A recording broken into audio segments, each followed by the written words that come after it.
Now that Masako's story is on hold, the only thing left for me to do at this point is the main storyline. Act 1, Rescue Lord Shimura.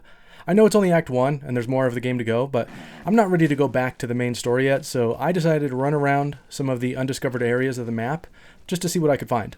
I came across a camp with a peasant who told the story of masked men hiding in the bamboo forests of Hiyoshi. They call themselves the protectors of the great Uchitsune's Longbow. So the peasant sent me to Hiyoshi Springs to find a musician who could tell me more.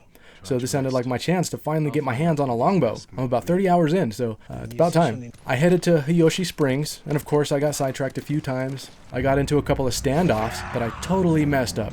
And I hardly ever miss the cues on a standoff, but I actually missed 2 in a row. Had me a little shaken up, and I didn't want to get into any more battles for a while. You know how you lose confidence in something, and that loss of confidence makes you do even worse in the future? That's how I was feeling. But on the way to Hiyoshi Springs, I found a Sashimono banner on the rocks of a small waterfall. And I don't know if I feel like trying to collect all of those banners, but I will collect the ones that I come across as I travel. Who knows, if I end up with a lot of them by the end of the game, maybe I will try to find all of them. I also found a farm called Takashiki Farmstead.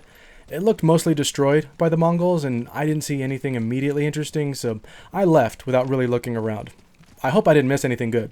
I also came across the Spring Falls Shrine, and I worked my way up the cliffs along the waterfalls.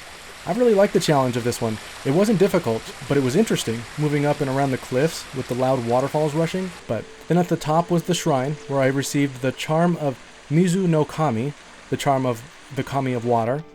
I looked this up later, but a Kami is a divine spirit, just in case you're wondering.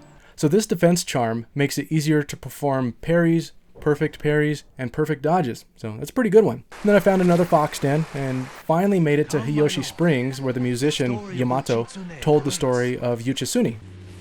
Long ago, an emperor and his palace were plagued by a winged demon. The emperor sent for Uchitsune, the most renowned archer of his time, who wielded a bow blessed by a kami. When the demon next came, Uchitsune was ready, longbow in hand. His aim was truer, and his arrows flew farther than any archers in Japan. Uchitsune loosed a single arrow. It pierced the demon's heart. As it fell to the ground, it cursed Uchitsune with its final breath. Soon after, Uchitsune saw the forms of the demon everywhere. His legendary bow never missed, but each arrow that hit its mark was met with a very human scream. The trail of bodies led to his capture. Though many called for Uchitsune's death, the emperor felt pity for him. Uchitsune was banished to Tsushima Island. He died years later, alone and forgotten by all but a few. The demon-slaying Longbow has remained hidden here since his passing. Some say it awaits a worthy master. Others believe it still holds the demon's curse. So that started the Curse of Uchitsune story.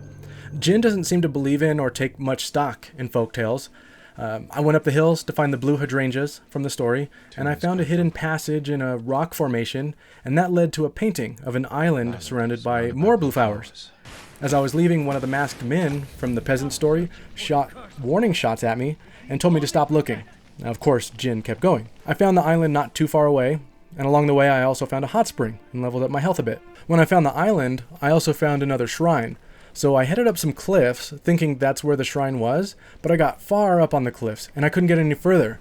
Now, I don't know if I was missing something, or if I just don't have the right skill yet, but I couldn't get across a broken bridge. I had to give up. It actually turns out that wasn't the shrine, though. There might be something else there, but the shrine was actually right at the start of the cliffs.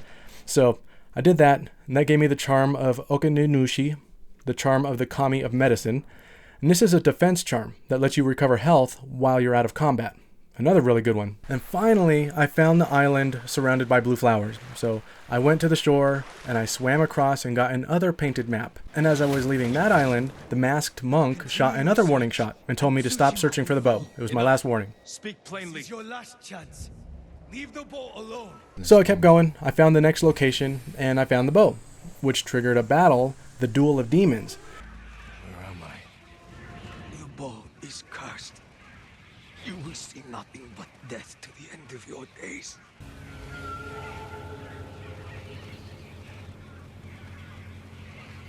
This was a really cool fight.